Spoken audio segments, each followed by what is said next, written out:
on sème les courges. En bas, hop.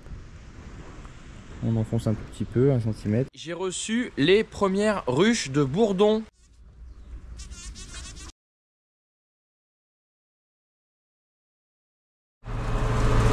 Salut à tous, c'est Clément Maraîcher du Nord. On se retrouve aujourd'hui pour une vidéo où ça secoue. Ouais. Je suis en train d'égaliser là les terres légumes de l'année dernière qui ont été matraquées, dans l'optique de mettre du fumier la semaine prochaine pour une implantation de maïs, je ne sais pas quand. Donc voilà les terres à légumes de l'année dernière qui ont été sacrément matraquées par les conditions hivernales qu'on a eues de récolte. Alors ça dépend des cultures.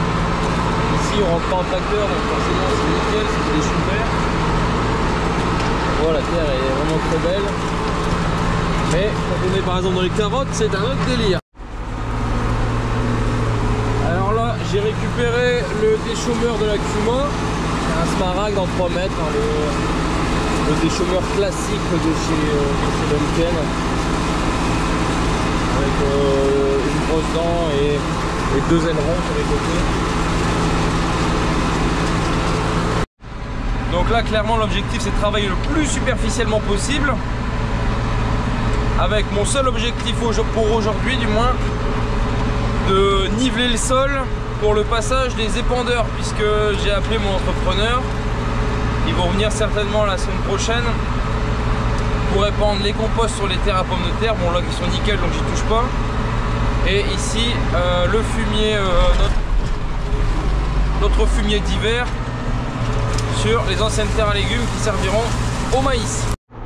Ce matin je suis passé avec le broyeur 3 mètres aussi. Ça je n'ai pas fait de vidéo parce que je vous l'aviez déjà montré pour le broyage des cannes de maïs au lendemain de la moisson du maïs. Et attention là ça va secouer. Aïe. Et j'ai pas de poivron suspendu moi. Là on est dans les carottes, c'est compliqué.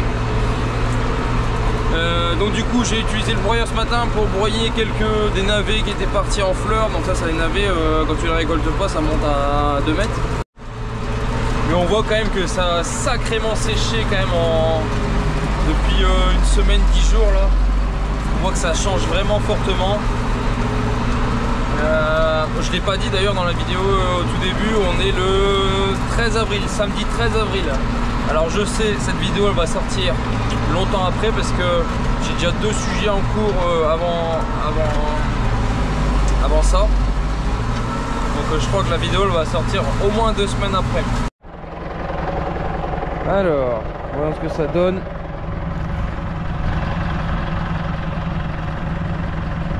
Ça a vraiment bien changé, hein, c'est incroyable, en si peu de temps.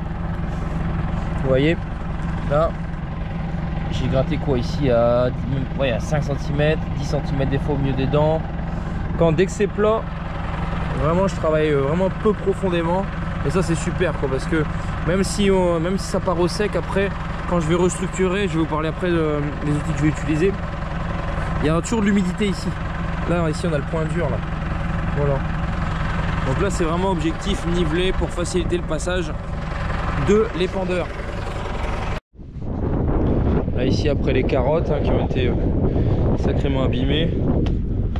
Mais voilà, voilà, tout ce qui est en surface c'est propre. Hein.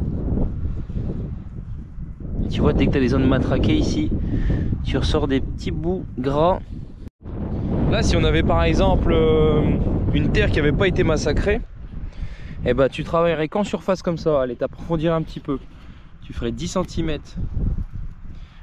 Travaillerais à 10 cm.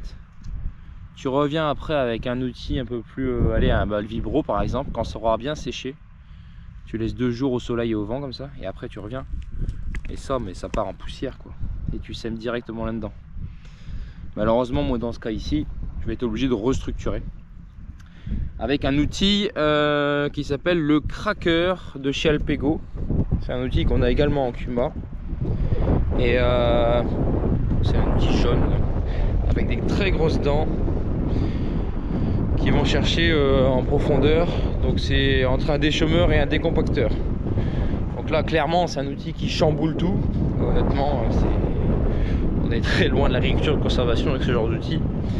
Mais dans un cas de figure comme ici, où on a vraiment massacré le champ par endroits, c'est ce qui va permettre d'aller chercher vraiment en profondeur pour favoriser la croissance racinaire du maïs. Surtout que le maïs, c'est une plante très feignante, contrairement à ce qu'on peut penser. On dirait que c'est une plante hyper résistante.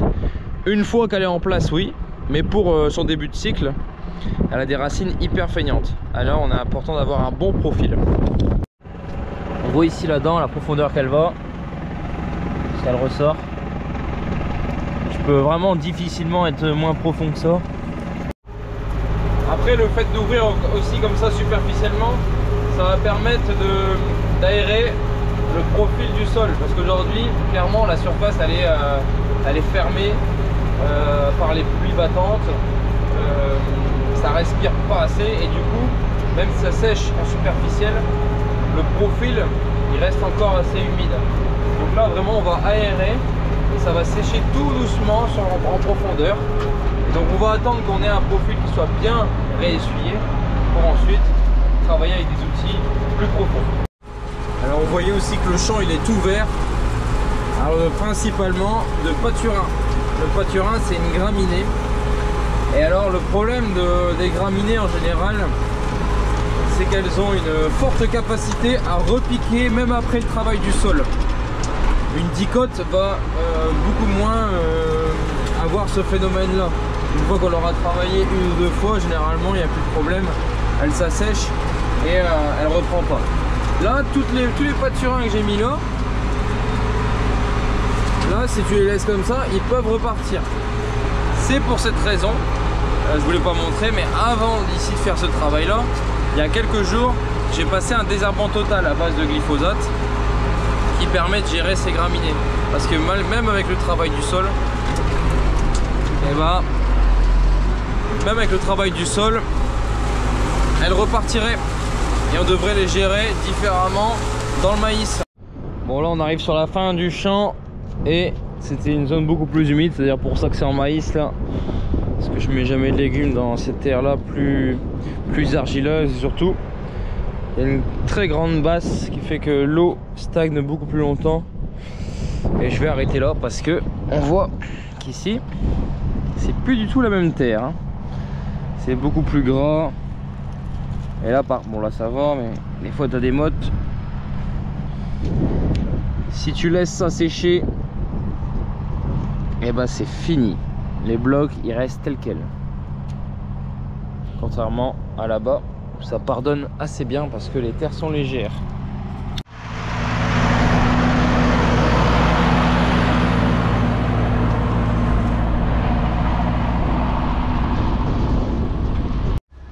Allez, aujourd'hui place à la deuxième étape avec l'épandage du fumier.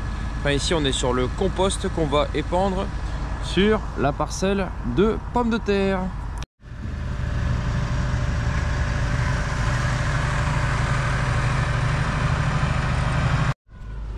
Bon, maintenant il pleut à peu près tous les jours. Bon, la structure est bonne, mais en haut c'est toujours un petit peu gras. Donc bon, on salit les roues, mais bon, normalement on n'abîme pas la structure. Et on voit tout de suite que le travail est beaucoup mieux fait qu'avec mon petit épandeur Albert. On a quelque chose de très homogène. Et généralement on tombe assez juste. Là j'ai la parcelle fait un petit 3 hectares. Et j'ai environ 35 tonnes de compost à épandre. Donc je peux facilement mettre 10, 11-12 tonnes hectares. Donc c'est assez précis, c'est assez homogène. Donc ici avec ce qu'on apporte avec 12 tonnes de compost, je l'avais expliqué les valeurs fertilisantes lors de la vidéo de préparation des tomates. Mais grosso modo ici on va être à peu près à la couverture en phosphore et potasse. Alors normalement en azote aussi. Après comme je l'avais expliqué c'est de l'azote organique. Donc on ne sait pas vraiment ce qui sera disponible. Normalement vu que c'est un épandage ici au printemps, il y a tout l'été après pour travailler. La pomme de terre elle va pomper surtout pendant l'été. Donc il y aura la chaleur, il y aura un peu d'humidité, etc. Ce qui fait que normalement on est censé valoriser une grosse partie de l'azote organique. Mais bon, c'est toujours pareil, on n'en est jamais sûr. C'est pas une science exacte. Contrairement au phosphore ou à la potasse, où là si on apporte, on apporte des unités fertilisantes et on sait que normalement on peut compter dessus. Alors la pomme de terre étant très gourmande en potassium, on va certainement faire un petit complément avec du sulfate de potasse qui permettra de ramener aussi un peu de soufre. Vraiment pour s'assurer d'avoir la pleine couverture, peut-être une centaine d'unités de sulfate de potasse.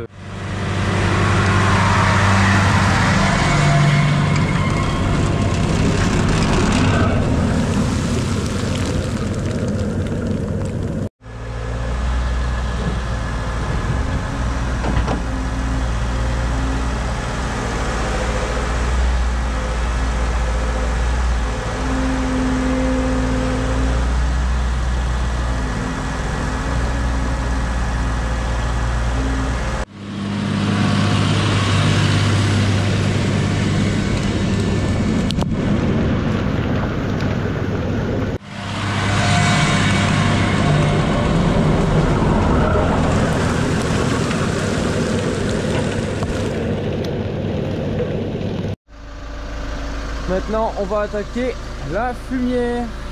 Et ça, ce sera pour le maïs.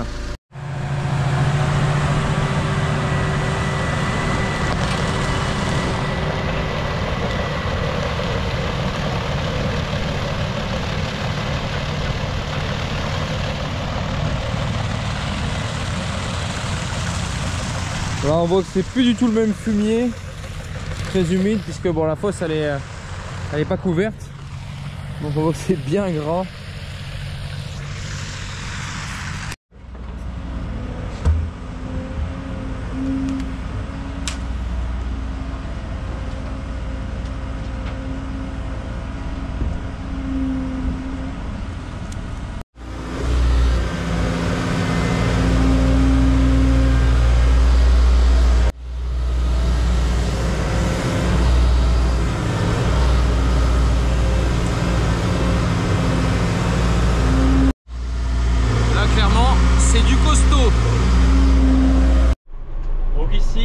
Pour le maïs, avec ce qu'on aura mis en fumier, clairement phosphore potasse, on est couvert largement.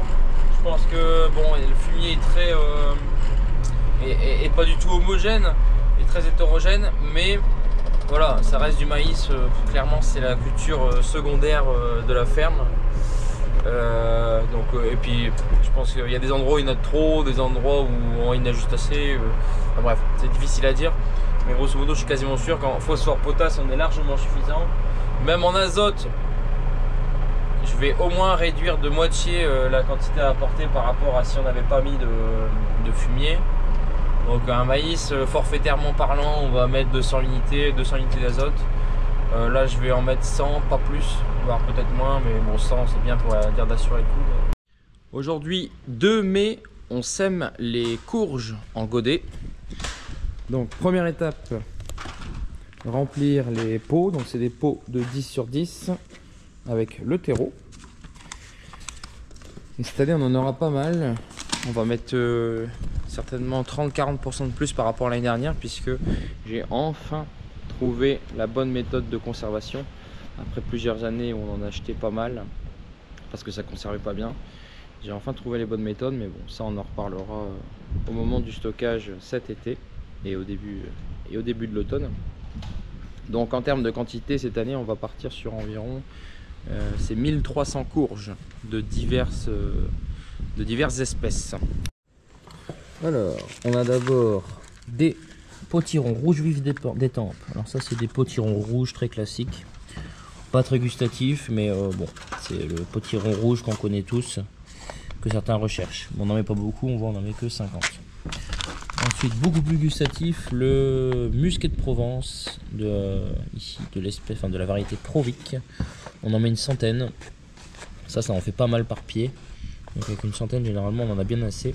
Et puis on en vend pas trop en début de saison, c'est plus à la fin de saison pour prendre la suite des butternuts et des potimarrons. Ensuite on a les courges Halloween qu'on va vendre forcément avant Halloween, donc ça j'en mets 150. Donc ça se vend vraiment sur la période Halloween. Après c'est pareil, ils sont comestibles mais pas très gustatifs, c'est surtout pour la décoration. Ici on a quelques courges géantes pour battre les records de poids sur la courge. Potentiellement ça peut aller jusqu'à 500 kg. Bon, la dernière on est allé jusqu'à, je sais plus, c'était 40 ou 50 kg grand max, même pas. Donc on va essayer de battre le record cette année. Ensuite pareil, spaghetti, des courges spaghetti de la variété Tivoli, 150. Les courges butter, donc les butternut, ça c'est les grosses ventes, donc 2 paquets de 250. Ici on en a 500 butternut, en sachant que par pied on peut facilement en produire 2, 3, 4, enfin je sais plus combien c'est, mais bon, c'est pas trop mal. Et enfin les potimarrons, donc la variété classique Orange Summer, on en a 500 également en paquet. Ce qui nous fait donc un total d'environ 1300. Et en fait à la base moi je voulais les planter avec la planteuse à choux. Et donc du coup il fallait que je le fasse en petit godet. J'avais vu que certains faisaient en petit godet. Et on a toujours eu un doute par rapport à la taille du godet face à la croissance racinaire de la courge. Parce que une courge a une croissance racinaire assez imposante au tout début, donc des fois tu as que les 2 cotylédons et puis tu as déjà un bon système racinaire. Donc pour moi le petit godet qu'on peut planter avec la planteuse à choux, il me paraissait vraiment un petit peu faible. Et donc du coup on a fait un essai en mettant dans des pots comme ça. On pourrait mettre un petit peu plus gros pour la planteuse à choux, mais toujours est-il qu'on voit que là il est vraiment limité en petit godet, hein. On vient juste de dépasser les 2 cotylédons, on est au début de première feuille. Ici ça c'est des butternuts et il est déjà en souffrance quoi. Donc je vais essayer d'en enlever un délicatement pour vous montrer un peu la croissance racinaire qu'on a alors qu'il est tout petit. Donc ici on voit que malgré qu'il soit tout petit, bah, on a déjà les racines qui touchent le fond quoi. Donc il faudrait pas se louper sur la plantation parce qu'après ça peut végéter et après ça peut avoir du mal à repartir dans ces cas là. Donc moi je voulais faire comme ça cette année. Depuis toujours on fait un gros pot de 10 sur 10. Bon, ça demande un peu plus de terreau, donc c'est un peu plus cher au niveau du plan, ça demande un peu plus de temps pour les faire et surtout bah, on pourra pas les planter à la planteuse à choux, donc on plante manuellement. Alors là j'avoue que 1300 à la main, ça va être un peu long. Bon, l'année dernière on a fait avec une ancienne planteuse une ancienne planteuse à un rang super préfère. Quelqu'un qui est assis dessus avec ses plants et ça creuse un sion, il met dedans et ça recouvre derrière. Donc bon, ça se fait plutôt bien, mais c'est vrai que avec la planteuse à choux ça aurait été vraiment l'idéal. Mais bon, on va assurer le coup, on fait ça en godet de 10 et ça va être très bien. Et du coup, grâce à ces gros pots là, ça nous permettra d'avoir beaucoup plus de temps avant la plantation. On peut avoir des plants qui vont mesurer 15-20 cm. C'est pas gênant, ça, justement il y a de l'espace pour les racines dans le pot. Et donc le plant va pas devenir chétif. En parlant de ça, j'en profite pour vous parler des tomates qu'on a reçues en semaine 17 aussi avec tous les plants chauds là, comme vous avez vu dans la vidéo plan de plantation des concombres, aubergines, poivrons. Donc on a reçu des petits bouchons en fait. Bon, ils ont déjà bien bougé, je vous avais pas montré la plantation. Je vais pas y toucher parce que ça vaut de l'argent quand même si c'est bon, c'est 3 fois moins cher qu'un plant comme vous l'avez vu dans la plantation dans la vidéo de la plantation de tomates. Grosso modo, si le plant de tomate grand comme ça, il vaut 3 €, 3,50 €, je sais plus. Ah, celui-là il doit valoir 1 €, un peu moins, 90 centimes, je sais plus exactement, il faudrait que je regarde les factures. Mais dans l'idée, voilà, c'est 3 fois moins cher. Après nous, voilà, on s'en fout, on s'en fiche que ça arrive comme ça, puisque maintenant on a le temps, on a les premières qui vont donner. Ça sera vraiment pour faire le deuxième lot, pour continuer la production. Et donc c'est un plan greffé, on voit là, la greffe elle est claire et nette, on voit qu'elle est encore jeune. Donc avec la petite pince là. Et puis donc c'est un petit bouchon et qu'on vient nous repiquer dans des pots comme ça. Voilà, puis donc d'ici quelques semaines, là, enfin je sais pas combien de temps, on verra en fonction de l'évolution des stades. Hein. Et puis l'évolution de la croissance racinaire dans le pot, c'est toujours pareil, hein, c'est pas... Quand tu fais ça, il n'y a pas vraiment de date, hein, tu suis un peu l'évolution de ta culture, tu essaies de repiquer au bon moment. Quand tout le pot il est plein de racines, ça veut dire que voilà, il a tout exploré, maintenant il a envie d'aller chercher plus loin dans la terre, et donc c'est à ce moment là qu'il faut le repiquer. Tant que la croissance racinaire n'est pas faite jusqu'au bout, il peut encore rester comme ça. Donc c'est également la variété Maestria, donc comme les plants qu'on a mis lors de la première série. La seule différence, donc ici ils sont greffés également, la seule différence c'est que c'est des monotêtes, c'est pas en double tête. Donc maintenant place au semis, donc graine par graine, et tant qu'à le faire manuellement, autant mettre les graines dans le bon sens pour gagner encore en vigueur de levée. Donc là on met vraiment la pointe vers le bas, ça permet que le germe pousse tout de suite dans le bon sens vers le haut. Et en soi c'est pas gênant d'avoir la graine dans tous les sens, mais là quitte à le faire manuellement, autant le faire comme ça. Donc là la pointe ici en bas, hop, on enfonce un tout petit peu, 1 cm, on recouvre et le germe il sort par le haut. Alors après ceux qui produisent beaucoup des hectares et des hectares de courges, souvent ils les plantent pas, ils les sèment. Ils les sèment en direct en terre. Alors ça se fait bien aussi. Bon, il y a un petit peu de perte à la levée, et c'est un peu moins vigoureux, c'est récolte peut-être un peu moins précoce, c'est moins assuré en fait. Après voilà, ça se fait, mais le truc c'est que nous on est toujours à cheval entre la jardinerie et puis la grande culture, on est entre deux, donc on n'a pas assez de quantité pour dire de partir sur ces techniques là avec le matériel qu'il faut, et on a trop peu de quantité pour dire de continuer vraiment manuellement. Donc on est toujours un peu entre deux, on essaie de trouver des solutions un peu mixtes. Aujourd'hui j'ai reçu les premières ruches de bourdon pour aider à la pollinisation. Donc on voit ici les abeilles bien vigoureuses, c'est sur ça qu'il faut vérifier à l'arrivée parce qu'il y a eu le temps de transport, etc. Bon, généralement c'est fait exprès, il faut que ce soit rapide. Mais donc du coup dedans il y a, je sais pas, c'est de la mousse qui est imbibée de sucre. Et après on va gérer l'ouverture du coup pour qu'elles aillent, pour que les bourdons aillent polliniser toutes les petites fleurs de tomates qui commencent à arriver. On va ici, tac. Alors on enlève déjà ici. Je passe le sourire, ouais, c'est bon. Hop. Et donc après il y a 3 positions, donc là on est en position fermée. Ici si je le mets à droite, je vais avoir la position uniquement rentrée, si on veut enfermer les abeilles. Et position à gauche, entrée et sortie. En fait là il y a un genre de, comment on appelle ça déjà, un bypass quoi. Ça peut passer que dans un sens, c'est un sens unique. Là c'est dans les deux sens, donc elles peuvent sortir et rentrer. Et bah du coup c'est parti. Hop. Allez, liberté. Et donc là j'ai une deuxième ruche pour mettre dans les framboises. Alors la pollinisation par les bourdons en culture de tomates, c'est quasiment indispensable. Parce que la capacité d'autofécondation de la plante, de la tomate, elle est assez faible. Il y a beaucoup de plantes aujourd'hui qui s'autofécondent très facilement.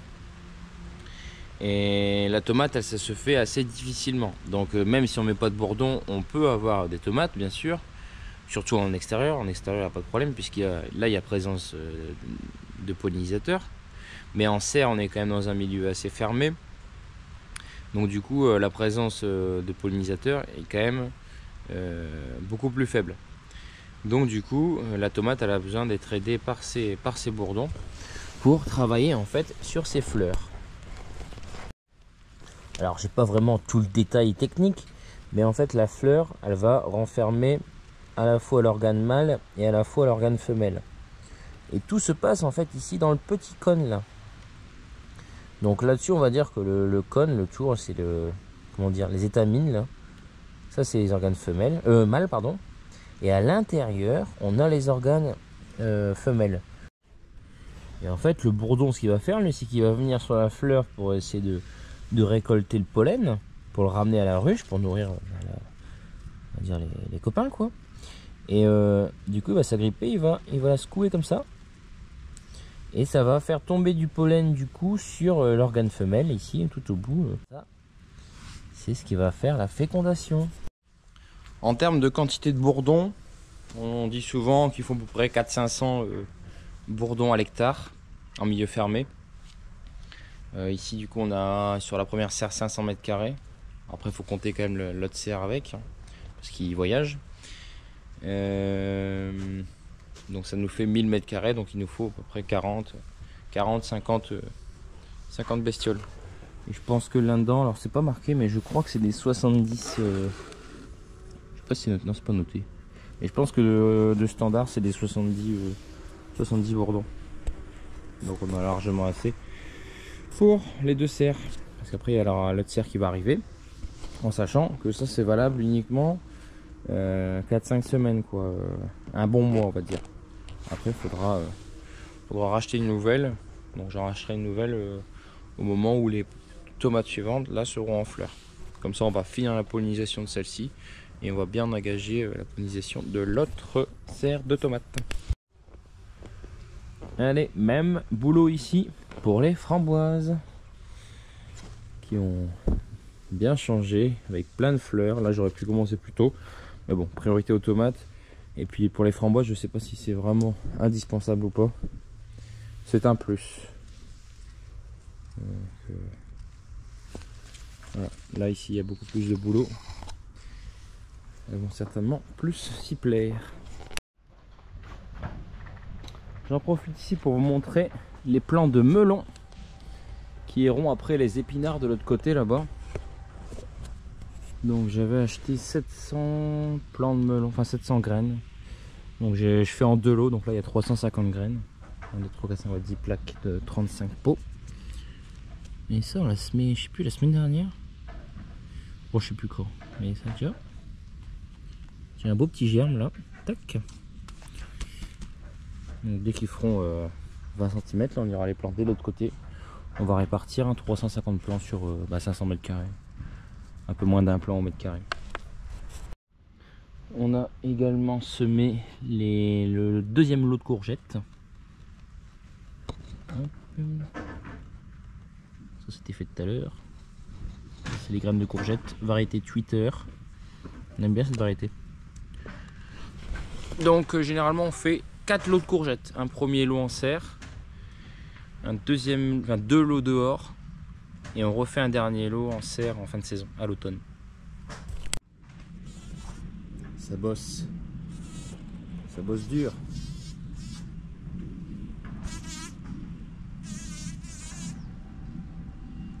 Voilà, là elle est en train de polliniser la fleur. Elle cherche le nectar. Et quand elle fait ça, elle secoue la fleur. Et c'est ce qui fait la fécondation. Incroyable la nature.